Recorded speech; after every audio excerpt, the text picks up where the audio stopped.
안녕하세요. 글이라는 걸 머리털 나고 처음 제대로 써보는 50대의 가장인 남자예요. 보통 여성분들의 사연들이 많았는데 최근에는 남자분들도 글을 써서 올리는 걸 보고 이렇게 용기를 내서 책상 앞에 앉았네요. 이야기의 특성상 철저한 익명을 부탁드리며 철자가 약간씩 틀리더라도 적절하게 수정을 해주셨으면 좋겠습니다. 일단 제가 드릴 이야기는 제 아내와 딸에 관한 이야기죠. 먼저 제 아내는 원래부터 좀 특이한 사람이었어요. 평범함과 이상함, 그 사이에 애매한 경계를 가지고 존재하는 그런 사람이라고 하면 이해하실까요? 아내는 저와는 고등학교 시절 동창이었습니다. 사실 그때부터 아내는 저와는 좀 다른 존재의 사람이긴 했어요. 소위 잘 나가는 무리의 일원이기도 했고 얼굴도 예쁜데 활달하고 성격도 좋아서 친구들도 많았죠. 반면 저는 소수의 친구들 외에는 어울리는 사람이 거의 없었고 소심하고 내성적인 성격에 공부만 하던 새님이었어요. 그러니까 저와의 접점이 거의 없는 부류였던 겁니다. 1학년, 2학년 모두 같은 반이었는데도 아내는 제 이름조차 몰랐을 거라는 생각이 들 정도로요. 하지만 그건 제 착각이었던 것 같습니다. 지금은 술살에 나이살이 있어 평범한 체격이지만 당시 저는 아무리 먹어도 살이 찌지 않는 굉장히 마른 체질이었는데요. 그래서 가끔 가다가 괴롭힘, 놀림, 그 비슷한 걸 많이 당했죠. 그때는 왕따 같은 그런 말이 없었지만 남자들끼리의 묘한 기싸움, 힘싸움이 없었다고 할 수는 없으니까요. 하루는 화장실에서 소변을 누고 있었는데 짓궂은 녀석 하나가 제게 시비를 걸어왔습니다. 가끔 복도에서 얼굴을 마주쳤을 뿐 전혀 아는 사이가 아니었지만 어린 나이에 치기였는지 제가 만만했는지 다른 애들이 있는데도 제 다리를 툭툭 발로 치면서 주악거리더군요. 와씨 여자 다리 아니냐? 툭 치면 탁 부러질 것 같네. 야 내가 부러뜨려 볼까? 그럼 얼마 줄래? 키 한 대로 가능? 하지마. 갑자기 왜 그러는데? 그러자 동창은 제 목소리를 흉내내며 더 빈정거렸습니다. 갑자기 왜 그러는데? 말 더듬는 거 봤냐? 왜? 쫄았어? 저는 기분 나쁜 표정만 지어 보이고 그 자리를 벗어났는데 저를 뒤따라오면서 제 다리를 계속 쳤어요. 심장이 쿵쿵 뛰고 식은땀이 났지만 무엇보다 복도 한가운데라는 게 너무 치욕스러웠습니다. 그런데 그때 제 아내가 나타나서 그 친구에게 한 소리 했어요. 야, 종 쳤으니까 적당히 하고 빨리 니네 반으로 꺼져. 내가 뭘 그냥 좀 놀자는 건데. 싫다고 하잖아. 그리고 얘 우리 반이거든. 그냥 가라. 그 녀석은 괜히 저를 보면서 욕설을 하고는 뒤돌아서 자리를 벗어났습니다. 저는 귀까지 벌겋게 달아올라서 그 자리에 가만히 있었고요. 그때 아내는 제 이름을 불러주면서 들어가라고 저런 녀석은 무시해도 된다고 했죠. 사실 지금 생각하면 아주 작은 호의였어요. 아내의 입장에서는 떠올리려고 하면 기억이 전혀 나지 않아서 고개를 갸웃하는 정도의 흑백의 기억일지도 모릅니다.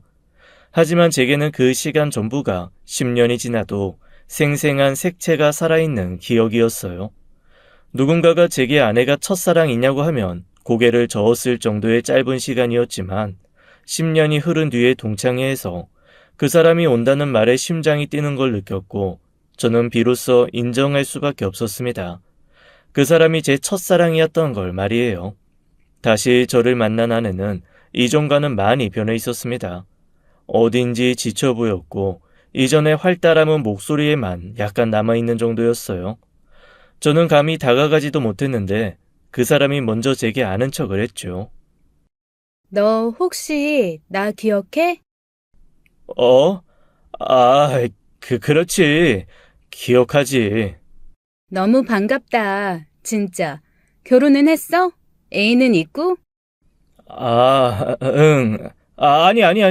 미혼이고 애인도 없어. 순간 저도 모르게 큰 소리로 말하고는 어린 시절처럼 볼을 붉힌 채 고개를 숙였어요. 어쩜 넌 하나도 안 변했다. 맞네. 너 공부도 엄청 잘했잖아. 뭐, 할 줄 아는 게 그것뿐이니까. 나도 그런 말 한번 해보고 싶었는데 너무 부러워. 왜? 너도 중위권은 계속 유지했었잖아. 대학도 나쁘지 않은 곳에 붙었고. 어? 네가 그걸 기억해? 기억력 진짜 대단하다. 그러니까. 맞아. 내가 쓸모없는 걸 잘 기억하지. 어색하고 떨리는 느낌은 저를 고등학교 시절의 그때 그 순간으로 보낸 것 같았습니다. 성인이 된 뒤에 우연이라도 마주칠 수 있을까 하는 상상만으로도 가슴이 벅찼던 예전의 저로 말이에요. 우리 동창의 이후로 자주 연락을 주고받았습니다.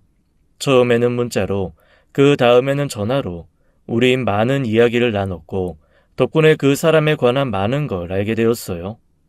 딸만 6명의 대가족 중에 넷째 딸로 태어났다는 것, 집안 형편이 어려워서 대학에 결국 진학하지 못했다는 것, 가족들과 사이가 좋지 않아 성인이 된 뒤에 독립했다는 것 정도였습니다. 솔직히 대단하다고 생각했어요. 형제들이 많아서 거의 혜택을 받지도 못했는데 혼자 힘으로 살아왔다니 안쓰럽기보다는 멋지다는 느낌이 들었습니다. 마치 저를 구해줬던 그때처럼 말이에요. 그런 배경 역시도 저와는 정반대였죠. 저는 부모님이 굉장히 늦게 결혼해서 낳은 늑둥이의 외동 아들이었거든요. 엄청 여유롭게 돈이 많은 집도 아니었지만 부족할 것 없이 지원을 받았고 대학 시절에도 아르바이트 한 번 한 적이 없었습니다. 결국에는 좋은 대학을 졸업해서 이름 있는 회사에 취업을 했고 연구원으로 나쁘지 않은 연봉을 받으면서 생활하고 있었어요. 몇 번의 연애를 했지만 번번이 차이기 일쑤였고 이유 역시 크게 다르지 않았습니다. 상대 여자가 바람이 났거나 바람이 날 것 같거나 둘 중 하나였으니까요. 제가 그만큼 매력이 떨어지긴 한다는 걸 저 역시도 충분히 알고 있었습니다. 누가 봐도 공부만 했을 것 같은 외모에 특징 없는 얼굴, 무엇보다 전 재미가 없었거든요. 왜 그런 거 있죠? 내가 어릴 때는 내가 예전에 하고 시작하는 재미있는 경험, 이런 경험들이 제게는 전혀 없었습니다. 마치 온실 속 화초처럼 저는 늘 일정한 공간 안에서 보호를 받으며 자랐기 때문이에요. 반면 그 사람은 아니었죠. 이야기를 하다 보면 시간 가는 줄 모르는 정도로 재미있었어요. 시시때때로 바뀌는 바람, 햇빛, 그리고 온도, 추운 겨울과 봄을 다 겪은 야생화 같은 사람이었으니까 말입니다. 그렇게 전 저도 모르게 종잡을 수 없었고 변화무쌍한 그 사람을 좋아하게 된 거예요. 하지만 소심한 성격 때문에 계속 망설였고 결국 결혼 이야기를 꺼낸 건 그 사람이었습니다. 그때 제 감정은 세상 전부를 다 준다고 해도 절대로 바꿀 수 없을 만큼 벅찼어요. 더구나 첫사람과 결혼을 한다는 건 모든 남자들의 꿈이라고 할 수 있으니까요. 전 그야말로 행운아였습니다. 하지만 결혼이라는 게 그렇게 쉽게 진행이 되는 건 아니었어요. 일단 저희 부모님이 의외로 아내를 마음에 들어 하지 않으셨습니다. 그래도 제가 좋다고 하니 어쩔 수 없이 허락을 해준 느낌이었네요. 근데 진짜 문제는 장인 장모님이었습니다. 무슨 결혼을 이렇게 서둘러. 아직 1년 정도 만났다더니. 한참 일하는 애 주저앉히는 게 바로 결혼이야, 결혼.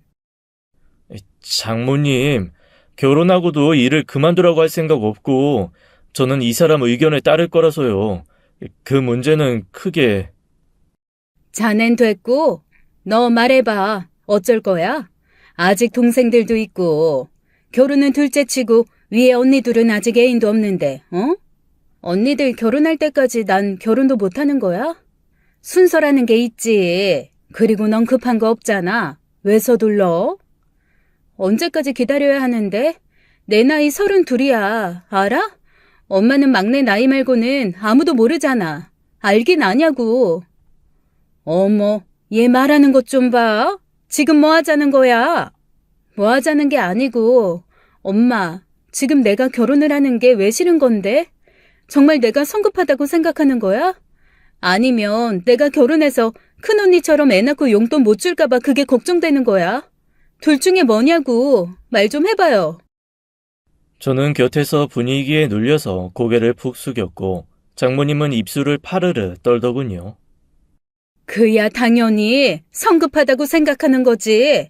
성급한 결정 아니야. 충분히 생각했어. 그러니까 그냥 아무 말 말고 식장에 앉아만 있어. 그 정도는 해줄 수 있잖아. 엄마니까, 어? 몇 번씩 장난으로 이야기했던 집안의 일들을 제 눈으로 직접 보니 생각보다 심각한 문제라는 게 느껴졌습니다. 특히나 아내의 어머니는 아들을 낳기 위해서 딸 6명을 낳고 결국에는 아들을 낳는 데 성공했다더군요. 물론 그 시작은 아들만 바라는 시어머니로부터 시작되었지만 시어머니가 돌아가신 후부터는 오히려 어머님 본인이 아들하고 노래를 부르기 시작했답니다. 때문에 딸들은 자연스럽게 관심 밖으로 멀어졌고 온갖 차별을 겪으면서 자랐다고 했죠. 첫째인 큰언니의 경우에는 살림 미천이라면서 그나마 약간의 지원을 해주었지만 그 외에는 아들인 막내 외에 아무도 돌봐주지 않았다고 해요.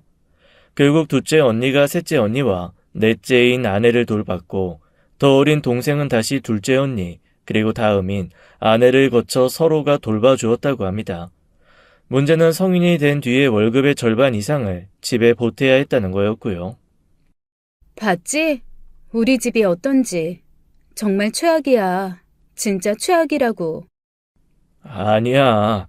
아마도 걱정도 되고 내가 그렇게 괜찮지도 않고 부모님 눈에는 당연히 당신 딸이 아깝고 그러니까 그런 거지. 아내는 제 위로 담긴 말에 씁쓸하게 웃어 보였다가 고개를 저었습니다. 난 절대로 이렇게는 안 살 거야. 절대로. 그래. 당신 절대 고생 안 시킬게. 그 말이 아니야. 계속 고민해 왔는데 이거 꼭 약속해줘. 뭔데? 표정이 너무 무섭다. 아이는 무조건 하나만 낳는 거야. 무조건. 어?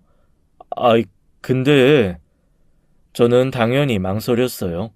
전 아내와는 정반대로 살았기에 아이를 낳는다면 둘을 꼭 낳고 싶었기 때문입니다. 결혼을 딱히 꿈꿔보진 않았지만 가족이 많다는 것에 대한 동경이 있긴 했거든요. 하지만 아내가 그렇게 말하는 이유를 모르진 않았기에 그렇게 하겠다고 대답했죠. 그런데 아내는 여기서 멈추지 않고 제게 첫째를 낳은 뒤에 정관 수술을 했으면 한다고 하더군요. 솔직히 그건 아니다 싶어서 저는 딱 잘라서 거절했습니다. 좋아.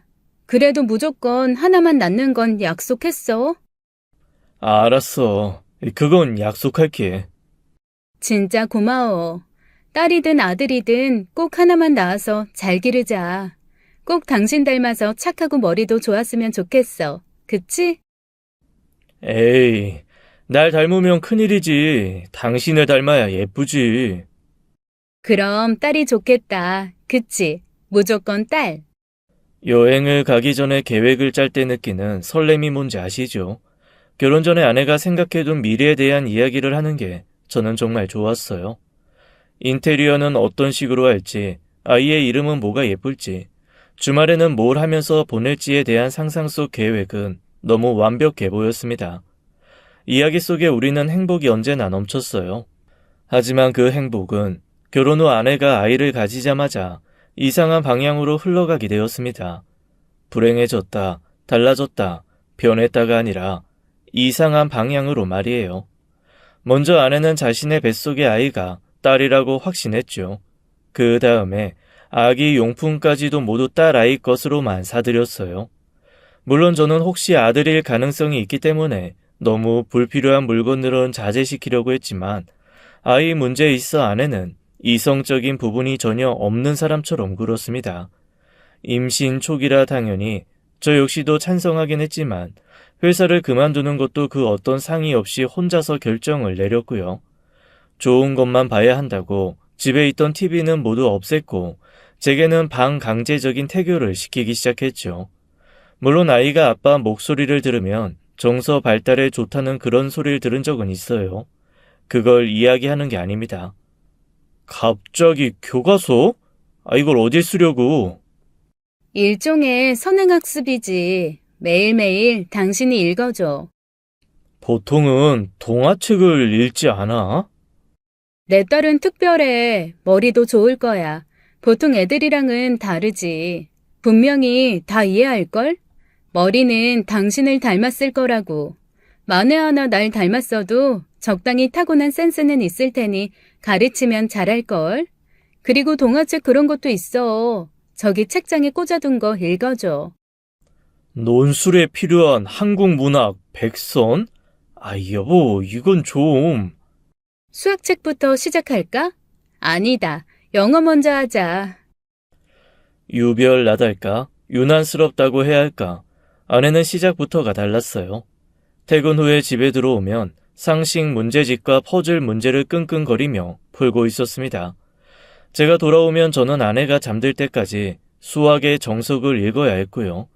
그것들이 어떤 효과가 있는지는 모르겠지만 솔직히 수학책을 읽는 것 자체가 제겐 고역이었죠. 읽다 보면 마법 주문을 외우는 것 같은 느낌이 들기도 하고 기분이 묘했거든요. 그럼에도 불구하고 아내가 그렇게까지 하는 이유를 모르지 않기에 저는 최선을 다해서 아내가 원하는 것은 해주려고 노력했습니다. 여느 남자들과 크게 다르지 않았어요. 먹고 싶은 게 있으면 무슨 수를 써서라도 공수해 주었고 가지고 싶은 게 있어도 군말 없이 카드를 내밀어주는 그런 남편이 되었습니다. 피곤한 몸을 이끌고 밤 늦게까지 지루한 교과서를 읽고 또 읽는 건 고된 일이었지만 막상 아이를 낳으면 잠잠해지겠구나 하는 작은 희망을 품으면서 버텨냈어요. 그리고 출산일이 되었고 아내는 정말로 원하던 딸을 낳게 되었습니다. 신기한 일이었어요. 아내의 눈과 인매를 꼭 빼닮은 예쁜 딸이었죠. 그런데 아내는 자신을 닮은 딸을 보면서 며칠 내내 불안함을 표현하더군요. 왜? 그럼 딸인데 날 닮아? 나 너무 못생겼잖아. 당신은 그것도 몰라? 딸은 엄마 팔자 닮는다잖아. 관성이 얼마나 중요한데. 그래도 코는 당신을 닮아서 괜찮을 수도 있겠다. 그거라도 다행이지. 그런 거 다 미신이야. 그리고 당신도 그런 거 안 믿잖아. 믿는 사람 안 믿는 사람 따로 있어? 지키고 싶은 게 있으니 뭐라도 믿는 거지. 그전에는 그런 게 없었으니까 그런 거고. 순간 아내가 과하다는 생각이 들어서 걱정이 되었지만 아이를 낳고 얼마간은 굉장히 힘든 시간을 보냈기에 정신없이 보냈습니다. 늦은 밤에도 깨어나 우는 아이를 달래고 여러 번에 걸쳐 모유를 먹이는 아내를 보면서 저 역시도 최선을 다해서 부담을 덜어주려고 노력했어요. 아내가 조금이라도 잠을 잘 수 있도록 나름대로 배려를 하려 했던 겁니다. 그런데 아내는 아이를 제게 잠깐이라도 맡기려고 하지 않더군요. 이 문제로 몇 번은 말다툼을 했습니다. 내가 아이를 떨어뜨리기를 해? 아니면 함부로 대해? 나 못 믿어? 나 나름대로 당신 배려해주고 싶은 건데 내가 납치범이야? 누가 해달래? 하지 마. 그리고 남편들이 애 돌보는 거야 뻔하지. 장난치고 애들을 무슨 장난감 공처럼 대하잖아. 아기는 손에 쥔 생달걀처럼 조심스럽게 대해야 한다고. 손도 다 씻고 와서 만져. 야, 나 방금 씻었잖아. 나도 최대한 조심하기도 하고. 당신 애 앞에서 한숨 쉬지 마. 스트레스가 전염된단 말이야. 여보! 손도 그래. 왜 의사 선생님들이 수술하기 전에 손 씻듯이 손톱 사이사이까지 씻고 팔꿈치로 수도 내리고 올리고 하라고. 뭔가 잘못됐다는 생각이 들었지만 이미 제 아내보다는 아이 엄마가 된 그 사람에게 논리는 통하지 않았어요. 마치 육상 경기를 시작하기 전 출발선에 대기한 선수 같았죠. 이미 다른 것은 보이지 않고 팽팽하게 긴장된 근육과 자신의 심장 소리, 그리고 온몸으로 공중으로 들어 올려진 신호탄 소리에만 집중하는 것 같았어요. 아내는 탕 하는 출발 소리와 함께 아기에게 자신이 부모에게 받지 못한 사랑을 모두 쏟아 부으려는 것처럼 보였습니다. 문제는 그게 끝이 아니었어요. 아기를 낳은 후부터 아내는 부부 관계를 전혀 하려 하지 않았죠. 분위기도 잡아보고 꽃도 선물도 사가는 눈물겨운 노력도 했지만 아내는 혹시나 둘째가 생길지 모른다면서 극구 거부하기 시작했습니다.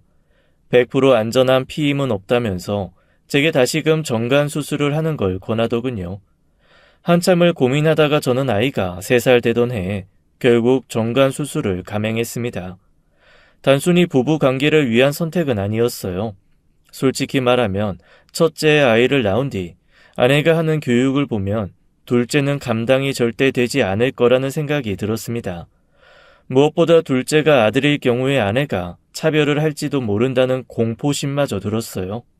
아이가 태어나기도 전에 온통 핑크색으로 물든 아기 방을 보면 누구라도 그런 생각이 들 겁니다. 다행히 딸이 걷기 시작했을 때부터는 아내도 제게 아이를 맡기기 시작했고 별 문제 없이 아이는 하루가 다르게 쑥쑥 크기 시작했어요. 물론 턱없이 비싼 영어 유치원에 다니게 하거나 비싼 명품 옷을 아이에게 사 입히는 정도는 저도 그러려니 하고 넘어가는 수준이 되었습니다. 저 역시도 아내의 유난스러움에 적당히 발을 맞췄고 저의 부모님이 저를 금이야 오기야 길러주신 것처럼 딱 하나 있는 자식이라는 생각이 드니 그렇게 유난스럽다는 생각도 들진 않았던 것 같네요. 하루는 유치원에서 딸아이가 친구와 크게 다투다가 입술이 살짝 찢어지고 앞니가 빠진 일이 벌어졌습니다. 다행히 유치였기에 큰 문제는 없었지만 상대 아이의 어깨를 피가 날 정도로 물어버린 딸 때문에 흉이 질 수도 있다고 하더군요. 저희는 당연히 상대 부모님에게 죄송하다고 사과를 했고 치료비와 아이 간식비 면목으로 약소하게 성의를 보였습니다. 어차피 두 아이가 서로 싸우다가 다친 일이라서 크게 문제는 번지지 않았어요.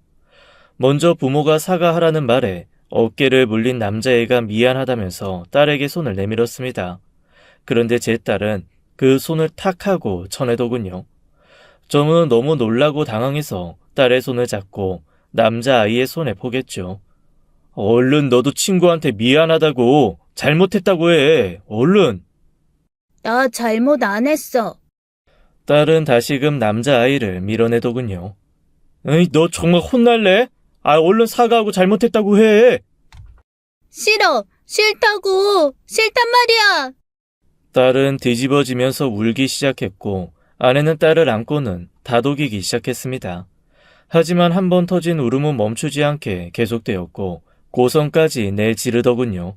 마치 자신의 분에 이기지 못해서 나오지 않는 눈물 대신 입을 벌려 포효하는 것 같았습니다. 저는 죄송하다고 거듭 사과하고 먼저 손을 내밀어준 남자아이에게도 대신 사과를 표현했어요. 그러자 아이들이 다 그렇게 크는 거라고 다행히 좋게 넘어가 주셨지만 솔직히 저는 그 순간이 너무 부끄러웠습니다. 저희 딸아이는 차에 타서 집으로 돌아가는 순간까지도 꽥꽥 거리면서 울고 있었어요. 저는 조용하라고 몇 번의 경고를 했고 그러다가 결국 아이에게 왜 그렇게 버릇이 없냐고 꾸짖었죠. 왜 애한테 소리를 질러? 좋게 말할 수는 없어? 내 목소리가 들리긴 해. 계속 떼를 쓰고 있잖아. 뭘 잘했다고. 참나. 그럼 잘못한 건 뭐가 있는데? 뭐? 지금 무슨 소리를 하는 거야? 애가 자기 앞을 막았다고 어깨를 깨물었으면 당연히 우리 애가 잘못한 거지. 누가 잘못을 해? 애초에 앞을 막아서지 않았으면 됐지. 솔직히 사과는 오버지. 여보, 아닌 건 아니라고 말을 해야지. 비켜달라는 말을 못해? 그냥 물어버리는 게 그럼 정당한 행동이라고 생각하는 거야? 이빨 자국이라는 거 생각보다 독해. 오래 남고 흉도 질 수 있어. 그러니까 막지 말았어야지. 남자애들이 하는 짓이 다 그렇지. 분명 그전에도 애를 자꾸 건들고 했으니 애가 그랬겠지. 여보, 그건 당신 추측일 뿐이잖아. 우리 애 말을 믿지 누구 말을 믿어? 어? 당신이 그러고도 아빠야? 이렇게 순하고 착한 애가 그랬으면 분명히 마땅한 이유가 있었을 거라고. 언제부터 순하다, 착하다의 정의가 달라졌는지 몰라도 아내는 그렇게 확신하고 있었어요. 하지만 객관적으로 본 제 딸은 저 역시도 마음에 들지 않으면 물어버리곤 했습니다. 놀아주지 않는다거나 사달라고 하는 걸 사주지 않으면 바로 이빨을 드러내는 한 마리 목줄 풀린 짐승이었어요. 아내는 그런 면에서 객관화가 전혀 되지 않은 것처럼 보였습니다. 솔직히 이런 부분만 아니면 아내와 저는 싸울 일이 거의 없었어요. 하지만 아이의 교육 부분에서 너무 달라서 자주 부딪힐 수밖에 없었습니다. 비록 저는 외동으로 태어났지만 이 정도로 오냐오냐 크진 않았어요. 적어도 공공장소에서 떠들거나 달리지 못하게 엄격하게 교육을 받고 컸고 다른 사람에게 피해를 주는 일을 못하도록 적절하게 맞으면서 자랐으니까 말입니다. 하지만 아내는 아이가 당장 하고 싶은 것, 원하는 것은 모든 자유라는 명목 아래 방치하고 있었어요. 무조건 들어눕고 소리를 지르면 사주는 엄마 밑에서 자란 제 딸은 철저하게 학습이 되어 있었습니다. 아무리 작고 어린 아이라도 자신의 위치가 어딘지 빤히 알기에 아빠인 저를 무시하게 일쑤였고요. 제가 퇴근을 하고 들어와도 아는 척도 하지 않았고 저를 빼놓고 아내와 귓속말을 하기까지 했죠. 그런데 전 이런 딸의 변화가 화가 나기보다는 걱정이 앞섰습니다. 어른들에게 예의를 갖추는 법도 존댓말을 하는 법도 친구들과 노는 것도 전혀 모르는 것처럼 보였기 때문이었어요. 그래도 속으로는 아직 어리니까 조금씩 사회화를 겪다 보면 달라질 거야 하는 믿음이 있었지만 그건 초등학교에 입학하게 된 딸에게 아내가 하는 말을 듣고 산산이 부셔지고 말았습니다. 그제야 딸이 아내의 교육 방식대로 자랐다는 걸 알게 된 거였어요. 그럼 그 친구랑은 놀지 말까? 공부도 못하고 부모도 이혼했다며. 그냥 연락 끊어. 알았어, 그럴게. 앞으론 가지고 싶은 게 있으면 빼앗아. 바보처럼 빼앗기지 말고. 네가 하고 싶은 건 그냥 해. 엄마가 다 해결할게. 알았지? 응, 엄마. 걱정하지 마. 엄마가 또 뭐라고 했어? 몰라. 마음대로 되지 않으면 무조건 먼저 울어야 돼. 알았어? 딸아이는 다짐하듯이 고개를 끄덕였습니다. 넌 엄마처럼 살면 안 돼. 이기적으로, 개인적으로 살아. 양보하고 배려하고 하는 건 절대로 하지 마. 알았지? 응, 알았어. 근데 나 게임기 가지고 싶어. 그래? 그래, 그럼 그러자. 너무나 충격적인 이야기에 저는 그 자리에서 굳어버렸어요. 얼마 뒤 작은 방 밖으로 나오는 아내와 눈이 마주쳤고 아내는 저를 끌고 안방으로 들어가서 문을 닫아 걸었습니다. 어디서부터 뭘 어떻게 고쳐야 할지 모르겠더군요. 마치 용량을 초과한 세탁기 속 빨랫감처럼 머리가 헛도는 느낌이 들었죠. 아내는 자신이 이렇게 할 수밖에 없는 이유에 대해서 제게 설명했지만 하나도 들리지 않았어요. 자신처럼 살게 하지 않을 거다. 최고로 살게 해줄 거다. 하지만 그 이야기를 들으니 알겠더군요. 저는 아내의 미래에 없다는 걸 말입니다. 그리고 보니 저와는 어떤 접점도 없는 여자가 저 같은 남자와 왜 결혼을 했는지 의구심이 들었어요. 아내가 저를 택한 이유도 돈 잘 버는 머리 좋은 샌님이었기 때문은 아닐까 하는 의심이 있었죠. 나랑 왜 결혼했어? 이러려고 나랑 결혼했어?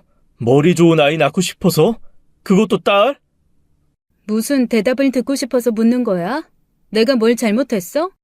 그럼 이게 잘하는 짓이야? 애를 왜 그렇게 키우는 건데? 하고 싶은 건 다 하고 원하는 건 손에 넣으라고?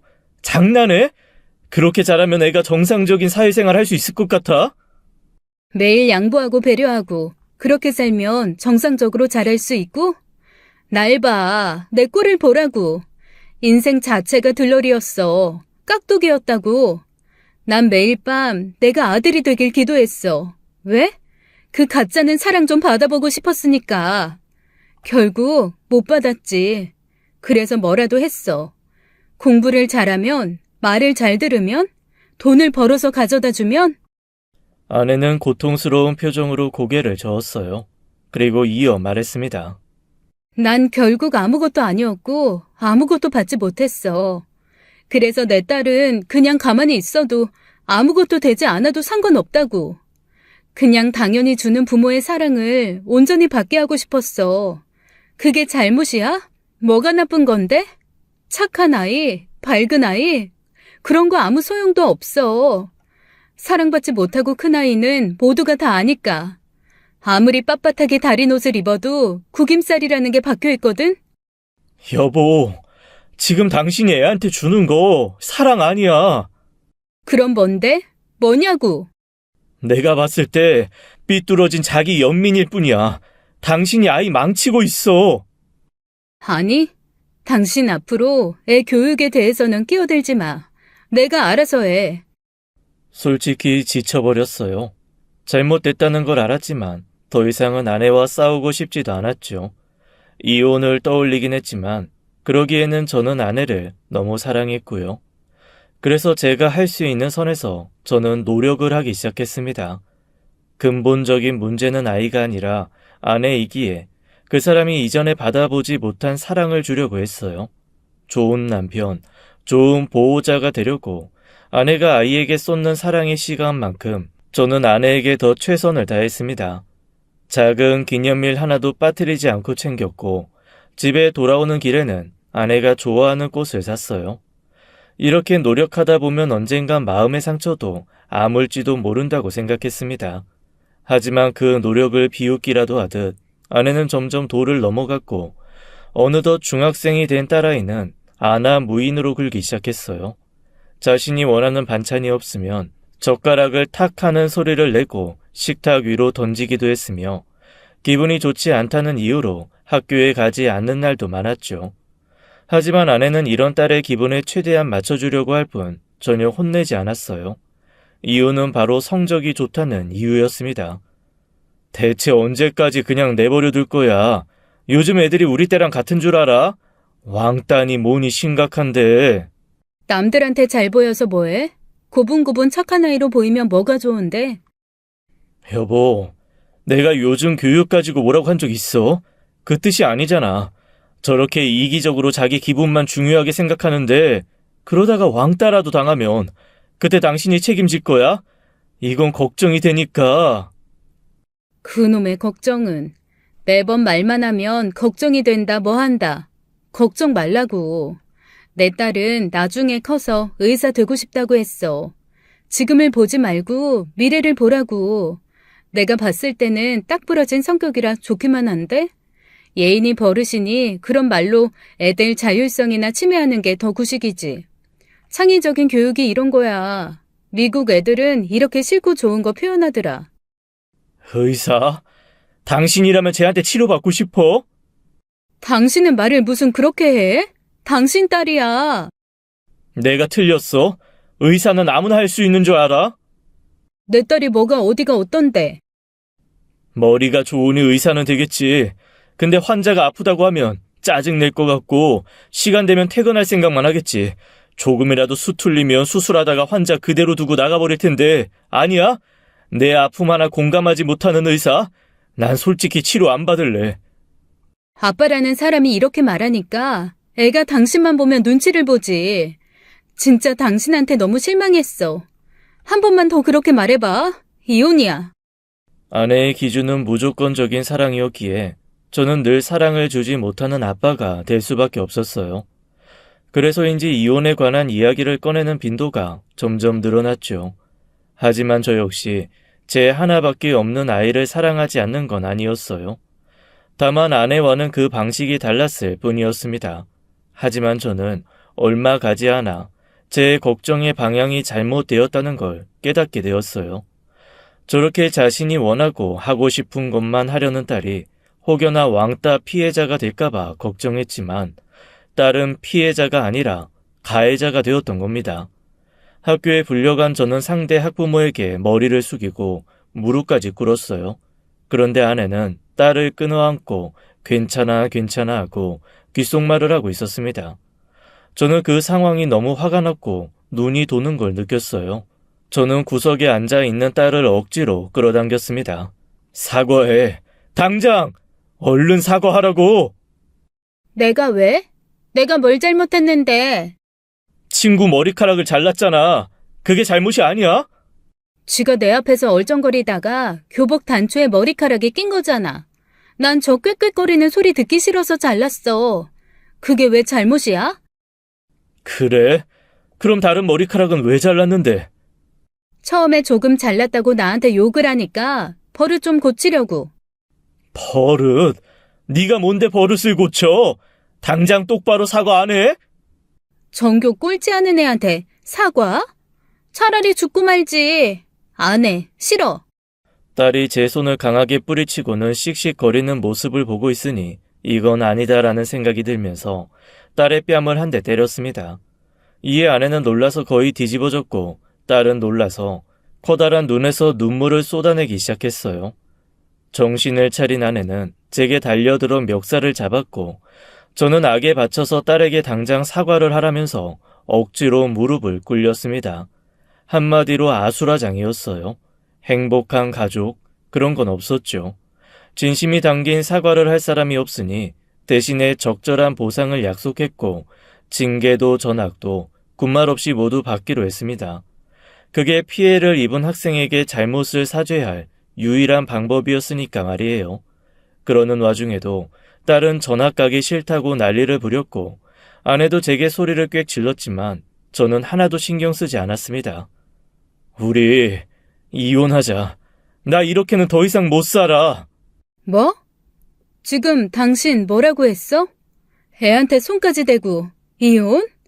지금 누가 하고 싶은 말을 하는 거야? 감히 네 따위가. 그래. 그니까 우리 이혼하자고. 당신이 매번 노래를 부르는 거 나도 이제 그만하고 싶으니까 여기까지만 하자고. 이혼하자. 뭐? 그래, 해. 이혼하자고. 돈 벌어오는 기계, 그 이상도 그 이하도 아닌 제게 결혼은 망망대해에 홀로 떠있는 섬 같은 느낌이었어요. 미련이 없다면 거짓말이겠지만 너무 지쳐서 쉬고 싶었습니다. 사랑하는 딸이 변하는 모습도 더는 보고 싶지 않았고 광기에 가까운 아내의 훈육 방식에 진절머리가 났어요. 그러나 웬만하면 아내와도 더 안 좋게 헤어지고 싶지 않았습니다. 그래서 잘잘못을 따지거나 결혼 파탄의 원인을 서로에게 미루기 싫어서 깔끔하게 반반으로 정리했네요. 양육비도 물론 넉넉하게 지원하기로 약속했죠. 그렇게 이혼을 결정한 후 혼란스러워서 생각을 정리하려고 회사에서 휴가를 받아 제주도에서 얼마간 홀로 여행을 다녔어요. 밤 낚시도 하고 등산도 하고 걷기도 참 많이 걸었습니다. 신기하게도 혼자 있는 그 며칠 동안 내가 정말 이혼을 하는구나 하고 이별이 더 실감이 난 건 더 이상 울리지 않는 휴대전화였어요. 학원에서 아이를 데리고 들어와라, 올 때 뭐 사와라, 갈 때 뭐 사갈까 하는 습관 같은 통화가 없으니 그때 말로 형언할 수 없는 슬픔이 밀려왔습니다. 늦은 새벽에 참 울기도 많이 울었네요. 제대로 정리되지 않은 마음의 짐을 정리하듯 대충 쓸어 담고 다시 집으로 들어갔을 때 저는 이제까지 한 번도 보지 못한 장면과 마주하게 되었습니다. 아내는 딸을 향해 소리를 지르고 있었고 딸은 물러나지 않고 대들고 있었어요. 나더러 어쩌라고. 엄마는 왜 뭐든지 혼자 결정을 해?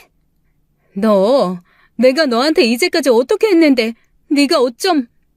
뭐 둘이 이혼한다며 내가 결정했어? 아니잖아. 근데 내가 누구랑 살지는 결정할 수 있는 권한 있는 거 아니야? 그래서 네 아빠랑 지금 살겠다는 거야? 당연하지. 난 앞으로 좋은 대학도 가야 하고 공부도 해야 되는데 성인이 될 때까진 아빠가 양육비를 줄 테니까 괜찮겠지. 근데 그 이후에는 엄마가 원하는 것처럼 나 의대 갈 거야. 근데 나더러 아르바이트라도 하라는 말이야? 남들 다 하는 것처럼 학자금 대출도 받고 장학금도 받고 인턴 레지던트 과정도 거치고? 누가 너더러 일하래? 내가 할 거야, 엄마가. 엄마는 상식이 있어? 설거지? 아님, 불판이라도 닦게? 엄마가 대체 뭘 할 줄 아는데 아빠가 벌어오는 돈 쓰는 것만 할 줄 알면서? 나 그래서 아빠 따라갈 거야. 엄마가 말했잖아. 이기적으로 생각하고 판단하라고. 저는 듣다가 화가 나서 딸아이와 아내 사이에 끼어들었습니다. 너 말버릇 못 고쳐? 엄마한테 그게 무슨 소리야? 왜? 내가 틀린 소리 했어? 엄마가 그랬어. 성공하지 못하면 설거지하고 불판 닦고 배달한다고. 그러니까 엄마도 그렇겠지. 시끄러워. 넌 그게 네 엄마한테 상처가 될 거란 생각은 안 해? 네 엄마가 너 하나는 잘 키워보겠다고 그렇게 노력을 했는데. 내가 태어나고 싶어서 태어났어? 나 안 왔으면 책임져야지. 아니야? 저는 딸아이의 말에 반박하지 못했어요. 왜냐하면 늘 아내가 입에 달고 있었던 말이었기 때문입니다. 부모가 해야 할 당연한 것들에 대한 말이었죠. 저는 뒤로 돌아서 아내에게 말했어요. 당신이 원하는 그대로 잘 컸다. 이제 속이 좀 후련해? 화분에 물을 너무 많이 줘도 뿌리가 썩는 법이야. 알았니? 여보, 나 어떡해? 이제 나 살 이유가 없어. 내 딸이 나랑 살기 싫대. 나 어쩌지? 아내는 눈물을 흘리면서 제 바지를 잡고 매달렸습니다. 저는 그런 아내를 감싸줬어요. 약간의 시간이 지난 후 안정을 찾은 아내는 자신의 잘못을 인정했습니다. 교육 방식이 잘못됐다는 걸 이전부터 어렴풋이 알고는 있었던 것 같아요. 하지만 아내는 딸이 자신을 사랑하길 멈춰버렸다고 생각하는 게 두려워 그때는 멈출 수조차 없었다고 합니다. 저는 긴 시간 동안 아내의 이야기를 들어줬고 끝내는 이혼을 번복했어요. 대신 아이의 교육에 아내가 개입하지 않고 훈육에 대한 건 전적으로 제게 맡기겠다는 약속을 받았습니다. 그 일이 있었던 게 벌써 1년 전이네요. 사실 딸은 아직도 한 성질머리합니다. 누가 봐도 싸가지가 없단 말이 절로 나올 정도죠. 하지만 뭐든 급하게 바꾸는 건 좋지 않다고 생각해요. 되도록 천천히 이해를 시키려고 하고 있습니다. 누군가를 이해하고 배려할 때 받는 감사의 따뜻함에 대해서 가르치고 있어요. 한 달에 한 번은 저희들끼리 꼭 요리를 만들거나 가까운 곳으로 여행도 갑니다. 그리고 비가 오거나 날씨가 좋지 않은 날을 제외하고는 매 주말마다 동네를 돌면서 쓰레기를 주워요. 대체 이걸 왜 줍는 거야? 남이 버린 담배꽁초를 왜? 그냥 줍는 거지.